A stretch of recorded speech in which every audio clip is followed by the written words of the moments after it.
Call of Duty Warzone Mobile was co-developed over 2.5 years by four main studios: Digital Legends Entertainment, Beenox, Activision Shanghai Studio, and Solid State Studios. Activision was adamant that the final product be flawless, resulting in continual postponements before the game could be released. March 21st marked the official release date of Warzone Mobile, and there were over 50 million pre-orders, unlocking special rewards such as the Ghost Skin, Shoot House maps, and various weapon blueprints. The Operation Day Zero launch event took place just a day after the game's official release. This event featured in-game challenges across 6 Day Zero zones to earn community rewards, and there was a Day Zero weekly event where players could collect individual rewards by performing event actions to earn points, which were increased through tactical boosts. This launch event brought the Warzone Mobile community together as they collectively unlocked all the Day Zero zones and associated rewards. The Warzone Mobile community diminished when 65% of the player base left just 3 weeks after the game's initial release. Due to the sudden drop in players, the developers needed to act quickly to save the game, or Warzone Mobile might become a game of the past. Call of Duty Mobile has generated millions of dollars for Activision, raising the question of why they decided to develop Warzone Mobile. To answer this question, we need to consider it from a business perspective. Call of Duty Mobile was primarily developed by Tencent-owned Timmy Studio Group, meaning that a majority of the profits went to Tencent. To secure a larger share of the revenue, Activision decided to lead the development of Warzone Mobile. Activision's push to profit from Warzone Mobile caused concern within the console and PC communities, particularly for Modern Warfare 3 and Warzone. There was fear that Activision would shift its focus to Warzone Mobile, potentially hindering the success of the other games. However, Chris Plummer explained that Warzone had positively transformed the community, and Activision aimed to continue fostering this community by allowing mobile players to share in the experience, thereby strengthening it further. Activision made this possible through cross-progression, enabling players to enjoy the same content and experience across all platforms. However, implementing cross-progression was a significant challenge, as the high-performance console and PC engine had to function properly on mobile systems. Activision wanted Warzone Mobile to offer a unique experience for its players, so they invested considerable time in adapting the engine to mobile devices. This provided the developers with new opportunities that were not anticipated at the start of production.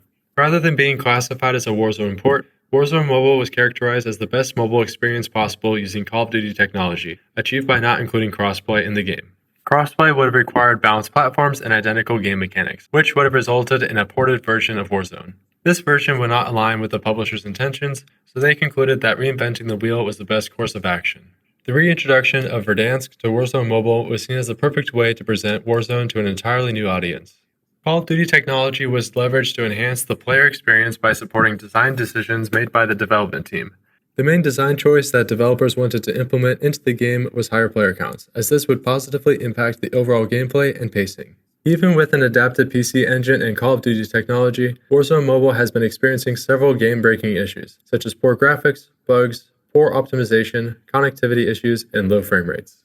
Warzone Mobile has a base download size of about 1.5 GB, with an in-game assets requiring an additional 5 GB download before you can begin playing. High-end devices require an additional 1.5 GB download to run peak graphics. Even with these downloads, Warzone Mobile outputs low-quality graphics, often appearing blurry and pixelated. This has been a major issue for 3D objects, enemy models, and textures, which take a significant amount of time to load into the game, hindering the promised AAA experience. These issues occur because Warzone Mobile streams the graphics in the background as you play, instead of pre-downloading the visual effects, so the graphics gradually improve as you play more matches.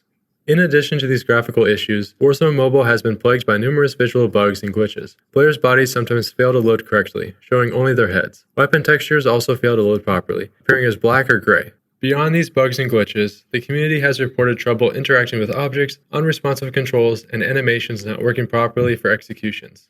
Furthermore, poor optimization has been a major complaint, especially from players with low to mid-range devices, who find that the game overheats their devices and suffers from frame rate drops.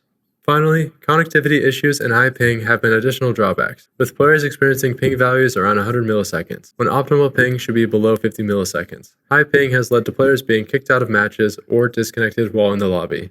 In conclusion, Activision developed Warzone Mobile to create a unique experience for the mobile community by adapting the PC engine to function on mobile devices.